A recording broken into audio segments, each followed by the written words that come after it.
Bismillahirrahmanirrahim. Assalamualaikum warahmatullahi wabarakatuh.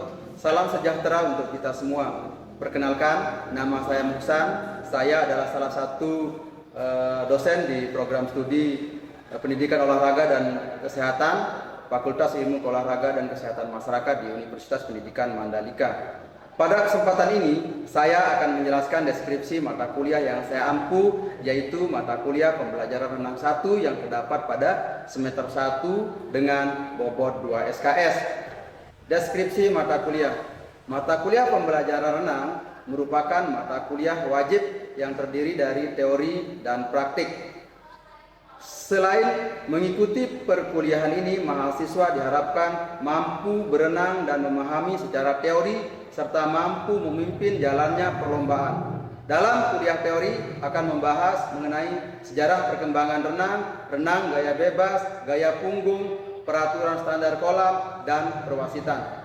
Dalam kuliah praktik akan mempelajari teknik-teknik dasar renang, meliputi cara bernapas pada setiap gaya dalam renang, gerakan kaki, gerakan tangan, koordinasi gerakan, dan cara meluncur. Pelaksanaan untuk perkuliahan teori menggunakan pendekatan ekspor teori dalam bentuk ceramah dan tanya jawab yang dilengkapi dengan menggunakan LCD, video pembelajaran, dan pendekatan inquiry yaitu penyelesaian tugas penyusunan dan penyajian makalah.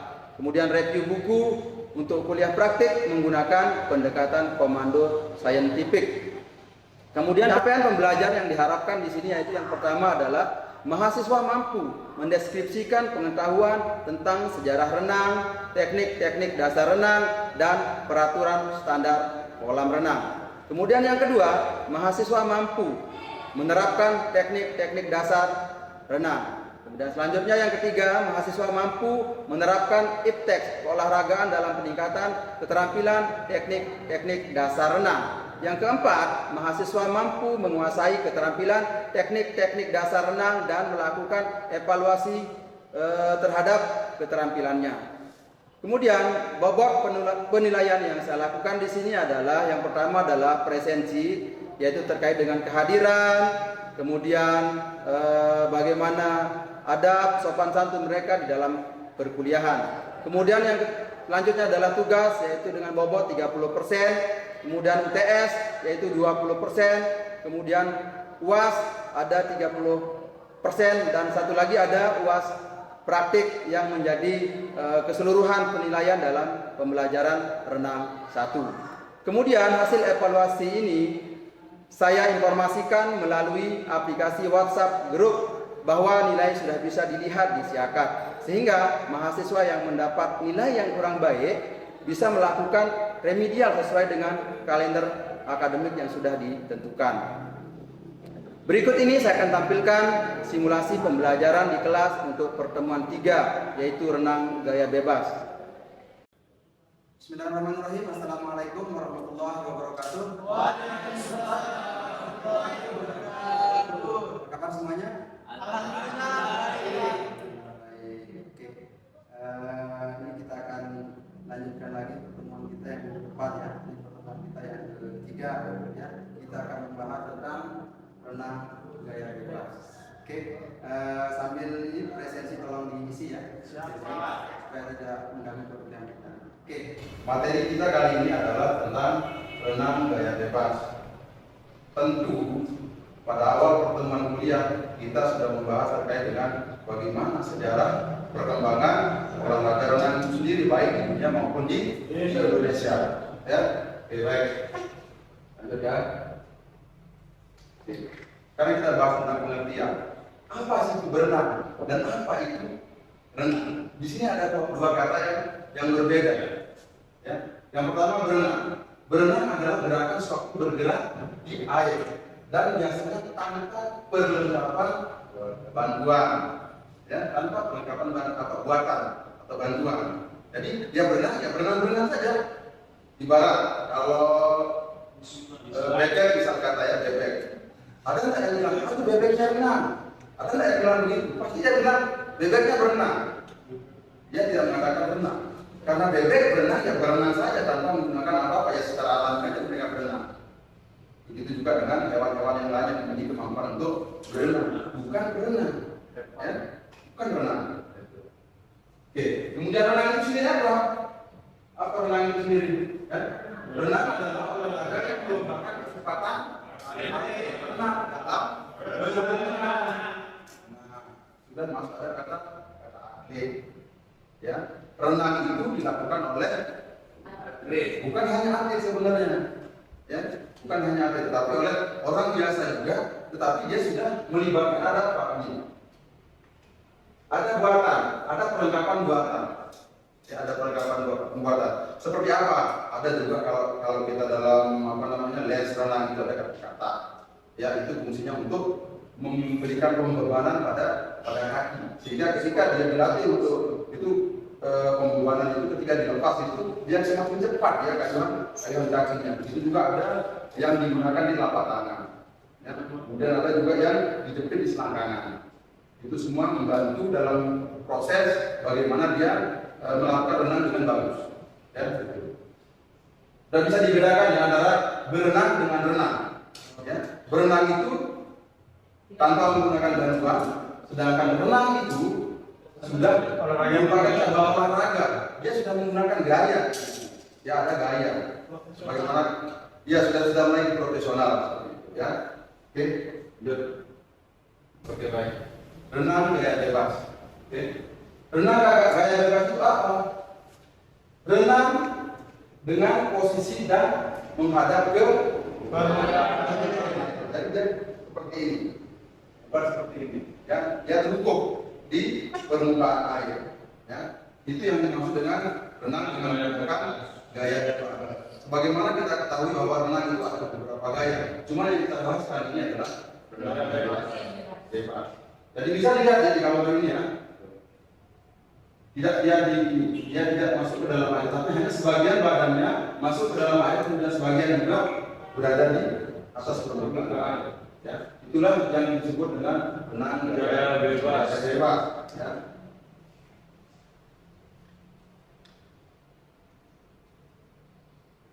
Nah, ini lebih jelas lagi dijelaskan di sini bagaimana posisi badan pada saat kita di permukaan air. Ini ada kata horizontal. Jadi dia seperti ini, seperti di gambar ini. Setengah badannya berada di dalam air, kemudian setengah badannya juga berada di permukaan air. Oke. Yang pertama adalah dahi dan telinga jangan sampai berada di atas permukaan air. Jadi ini masuk ya. Ini air, ini rata-rata air. Tapi dia masuk di sini. Ya, hanya di bagian kepala ini bisa berada di permukaan. Ya, jangan terlalu dalam. Karena kalau semakin dalam, otomatis ketika kita melakukan kayuhan pada saat berenang itu gerakan kita semakin lambat, makin berat ya. Oke. Kemudian punggung dan pantat sedikit berada di atas permukaan air. Ya. Kemudian sekali lagi di sini punggung, ya bagian ini punggung, kemudian pantat dan ini atas kepala ini selalu berada di permukaan air. Ya. Kemudian yang berikutnya adalah otot-otot perut dan leher rileks. Jangan kaku ketika berada di air. Kalau kaku bahaya. Kram iya. Ya. Cedera salah satu tadi dia kram. Ya. Kalau kita berada di air, usahakan serileks mungkin. Ya, serileks mungkin ya. Jangan begini. Kalau kita ke kolam renang, jangan langsung masuk ke kolam renang. Pertama kali kan yang dilakukan adalah tentu seperti mata kuliah yang terakhir lainnya tentu ada stretching dulu, pemanasan dulu, ya untuk melemahkan otot-otot ya. Kemudian setelah itu selanjutnya adalah nih gerakan kaki. Tadi badan sudah berada di posisi horizontal ya. Sekarang gerakan kaki, seperti apa gerakan kaki dalam renang gaya bebas tersebut? Yang pertama adalah gerakan kaki dimulai dari pangkal paha, ya, pangkal paha sampai dengan ujung jari. Mana pangkal paha? Jari, ya, sampai ke bawah. Jadi ujung jari kaki itu jika tidak bertekuk seperti tidak, tapi ya seperti ini, ya. Jadi kalau kalian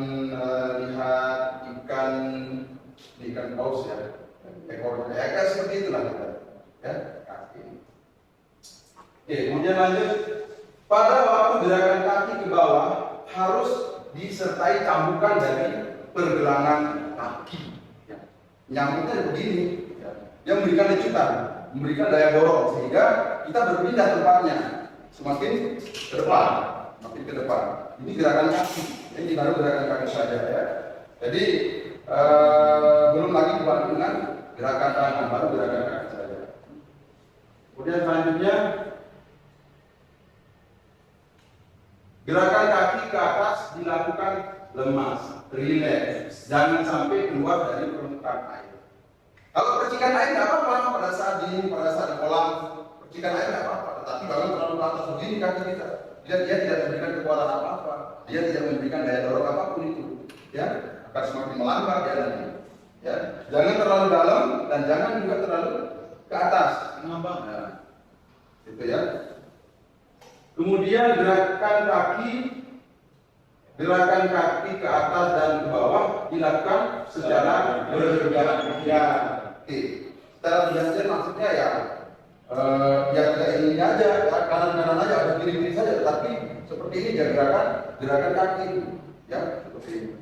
Nanti bisa kalian lihat di video-video yang lain bisa lihat itu ya seperti ini.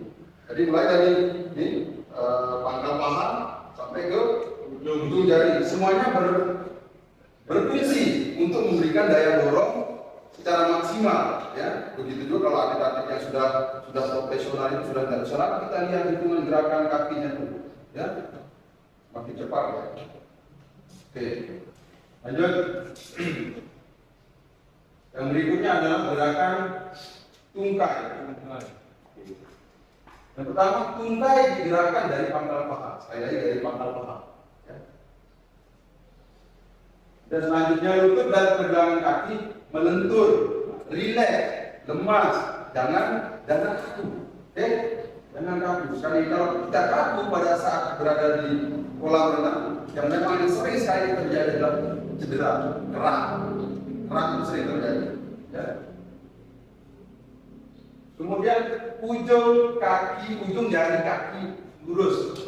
Nah, jangan ada yang begini. Kecuali dia memang ada kelainan. Tapi kalau kita yang normal ya biasa-biasa saja seperti ini. Makanya kalau ikan yang sudah dipotong bagian ekornya itu sudah dilepas lagi di kolam, kemampuan berenangnya tentu akan berbeda dengan yang masih normal. Begitu juga dengan manusia. Oke.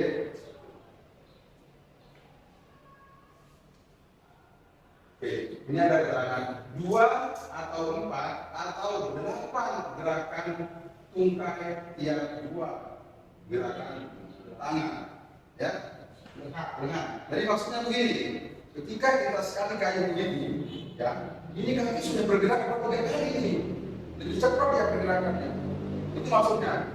Sampai di sini dikatakan apa? 2, 4 sampai 8 gerakan tungkai yang 2 gerakan lengan. Ini 2 kali kaki sudah sampai 4 sampai 8 kaki kecepatannya. Gerakan yang benar ini seperti ini, tapi jangan ada yang begini. Ada yang begini juga. Itu salah. Kemudian ada juga gaya ini kayak bebas, tapi kakinya kayak kaki kata juga salah. Oke.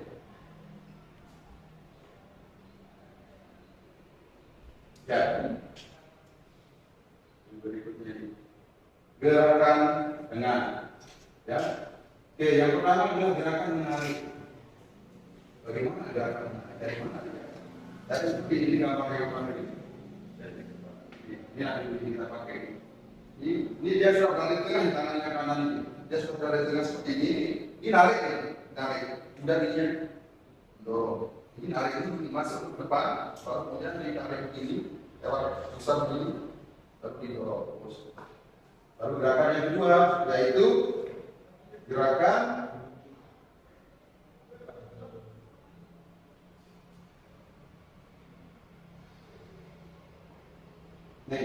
gerakan mendorong. Kalau saya tarik lagi, air ditarik begini, kemudian dorong. Dorongannya seperti ini sudah di atas tangannya ini, gambarnya ini sudah di atas.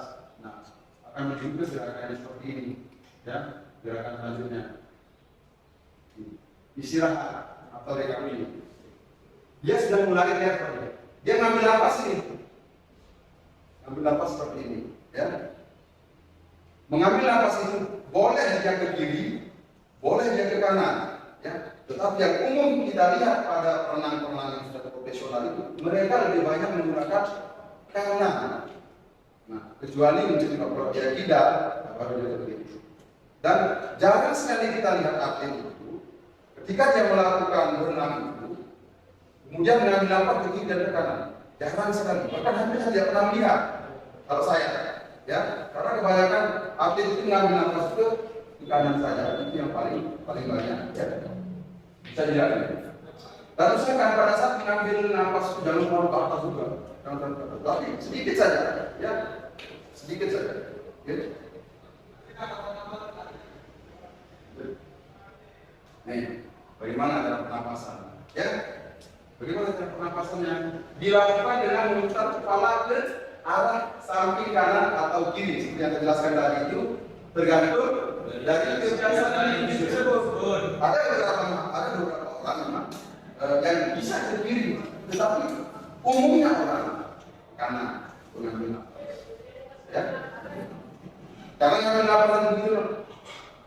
Beda lagi, ini sudah digunakan pada saat gaya dada, ya. Kemudian pengambilan napas dilakukan dengan menggunakan mulut, pakai hidung. Memang hidung juga bisa, tetapi umumnya digunakan adalah mulut, ya, untuk menghindari apa? Maksudnya air. Tapi kalau mulut masih bisa ketelan, kalau sudah ke hidung nanti kita akan terganggu. Ya, kalau dia hanya kadang ada juga kalau kita renang menggunakan gaya punggung, itu kita ada alat untuk lubang hidung, jepit ya. Itu fungsinya untuk menghindari air masuk ke dalam tubuh.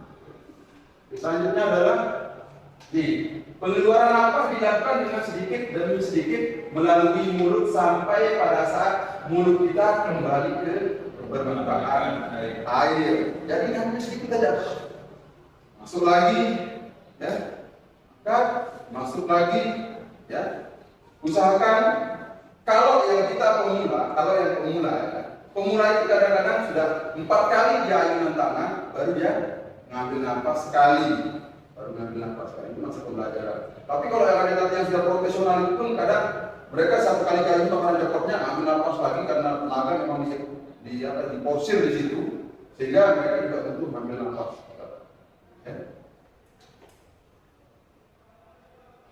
Koordinasi gerakan. Yang pertama adalah lengan kanan masuk, kaki kanan ke atas. Jadi misalnya begini, ini masuk, kakinya udah ke atas, pas begini. Ya, memang kalau kita praktik itu lebih pas lah, ya. Karena kita mau praktiknya gimana di sini, ya. Cukup kita jelaskan seperti ini dulu, nanti ketika kita mata kuliah praktiknya baru di situ lebih detail saya praktikkan, ya. Kemudian lengan kiri masuk, kemudian kaki kiri ke atas. Gantian, dan terus menerus seperti itu, ya. Ya.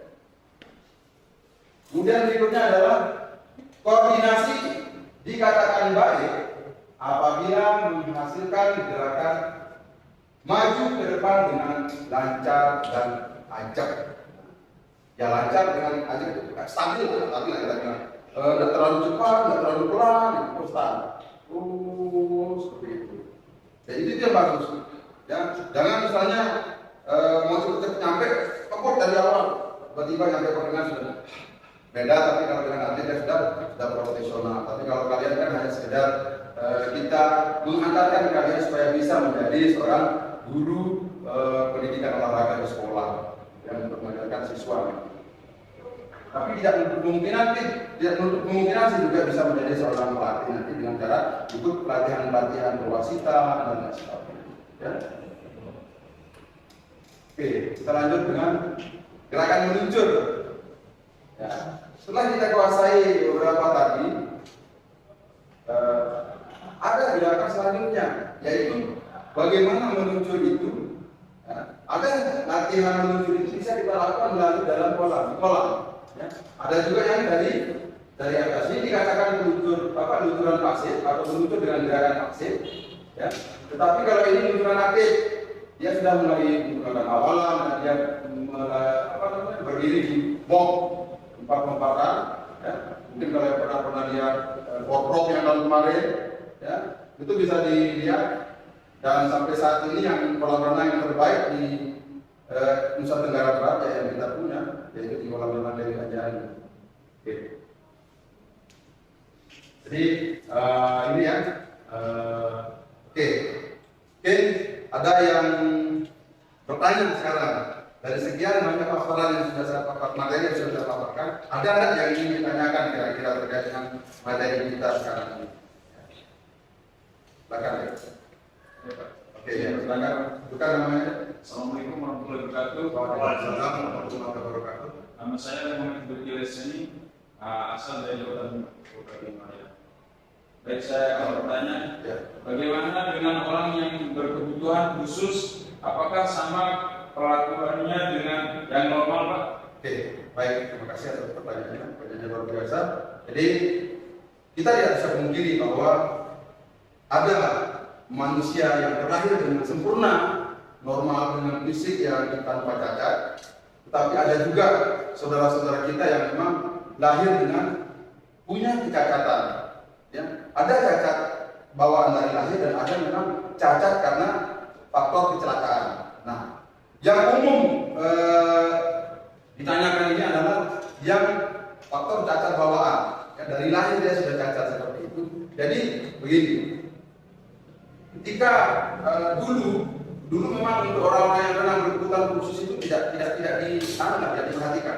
Tapi sekarang sudah banyak atlet-atlet nasional maupun internasional yang sudah lahir walaupun dia berkebutuhan khusus. Memang ada perlakuan spesial yang diberikan kepada mereka. Salah satu contoh misalnya pada saat misalnya dia tidak punya tangan sebelah tangannya, dia punya tangan sebelah.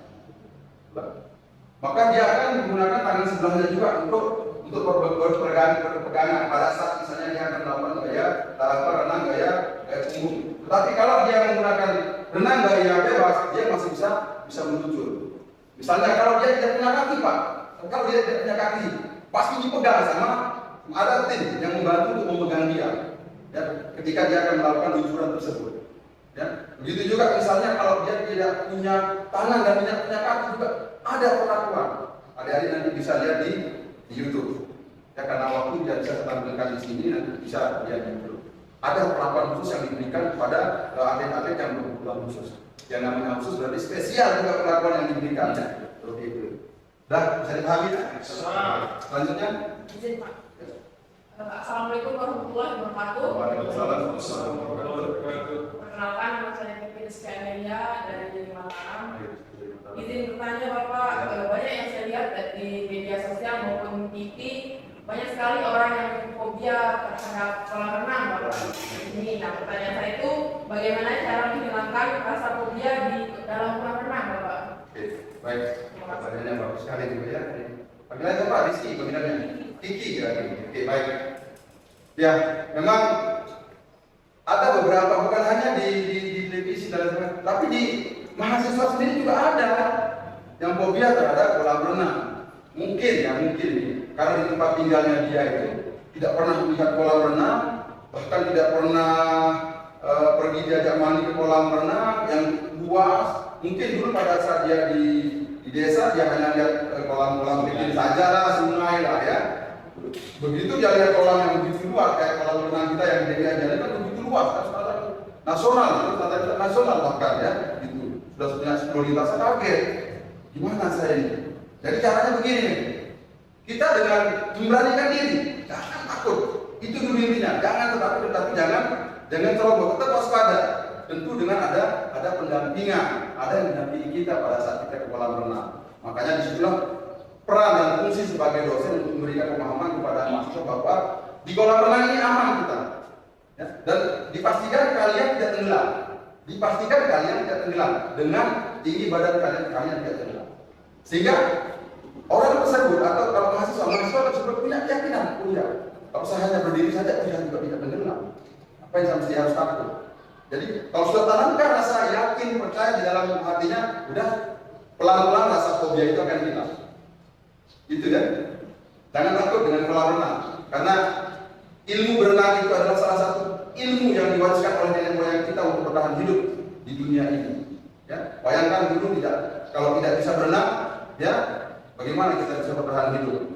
Ya, misalnya kalau terjadi kecelakaan di laut, kemampuan berenang sangat membantu. Bandingkan dengan orang yang tidak bisa berenang misalnya, tentu dia akan lebih cepat kalau memang dia lebih cepat akan mengambil minum air daripada kita yang bisa berenang. Walaupun sama-sama mungkin kita akan meninggal pada saat itu, tapi kita punya kemampuan untuk bertahan hidup. Gitu. Jadi jangan diremehkan untuk berenang. Berenang sangat-sangat membantu untuk kita bisa bertahan hidup. Ya, yang pertama renang, kemudian yang kedua lari, kemudian memanjat dan melompat. Itu ilmu yang harus kita kuasai. Sederhana jadi tapi baik. Pertemuan kita cukupkan dulu. Ya, mudah-mudahan kita semua dalam keadaan sehat sehingga minggu depan di pertemuan berikutnya kita bisa ketemu lagi. Oh ya, sambil ini daftar hadir kalau nanti diserahkan di depannya. Terima kasih. Pertemuan kita kali ini kita cukupkan. Ya. Assalamualaikum warahmatullahi wabarakatuh.